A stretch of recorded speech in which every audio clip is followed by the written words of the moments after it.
पावनवा जहनवा मेला अजे कर होला या पावनवा जहनवा मेला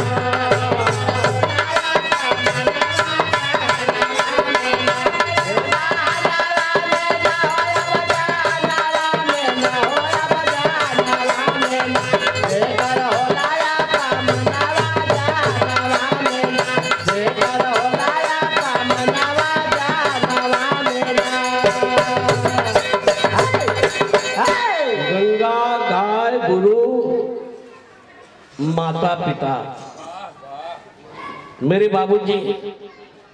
जेकर होला अप बनवा जहनवा मिला भैया पहली लाइन में अमृत का हाला जग में गंगा जी का पानी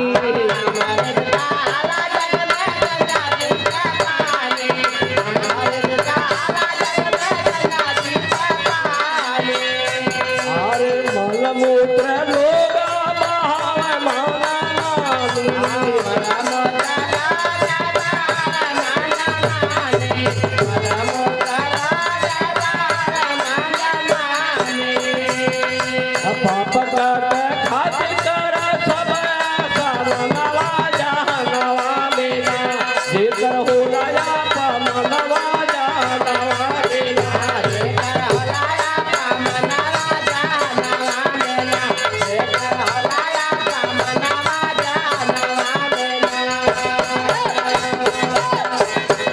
गंगा जी के विषय में तो सुन लिहल लेकिन अब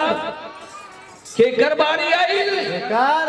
मानल जाली गाय जग में धर्मा की माता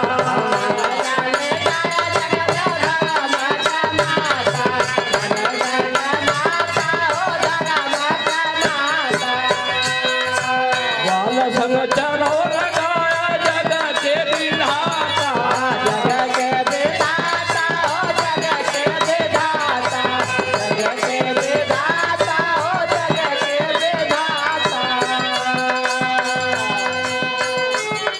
₹51 का पुरस्कार पुष्पहार के साथ साथ हमारे छोटे भाई हीरालाल विश्वकर्मा स्वागत किए आशीर्वाद रहे सब बाबू लोग एक स्वर से प्रणाम हो भैया दूसरी लाइन में जेके कहला गाय माता कभी लिखलन मानल जाली गाय जग में धर्मा की माता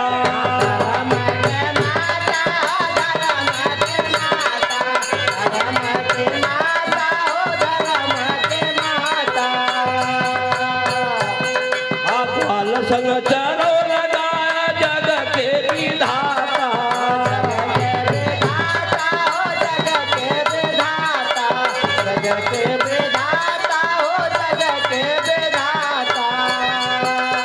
केदर जाली डंडा से मार के शिवनवा जहनवा मेला जेकर होला या पावनवा जहनवा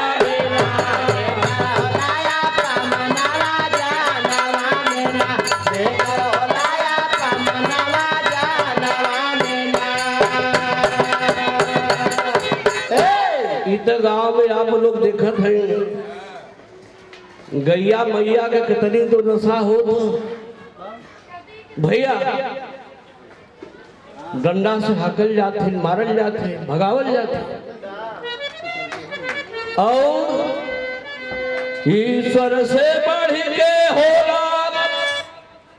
गुरु हरकत अरे ईश्वर से बढ़ के होला गुरु हरकत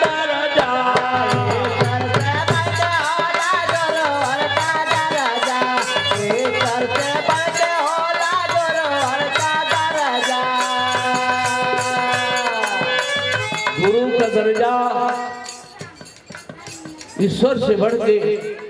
ईश्वर से बढ़ के गुरु का दर्जा होला मेरे बाबूजी का ईश्वर से बढ़ के होला गुरु हर का दर्जा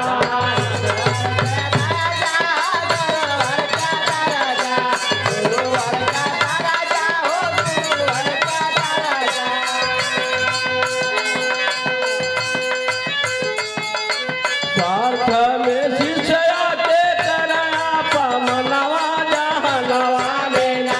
जेकर होला पमनवा जहनवा में ना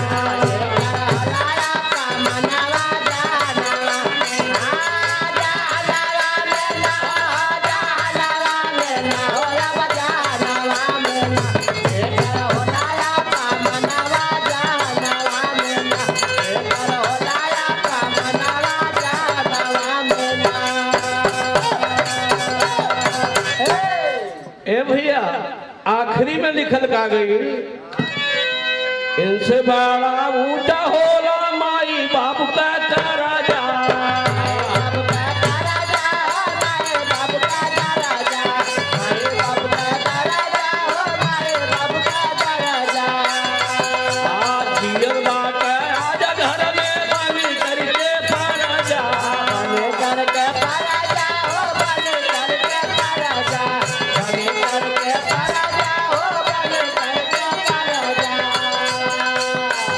गई न भोर मोहन विजया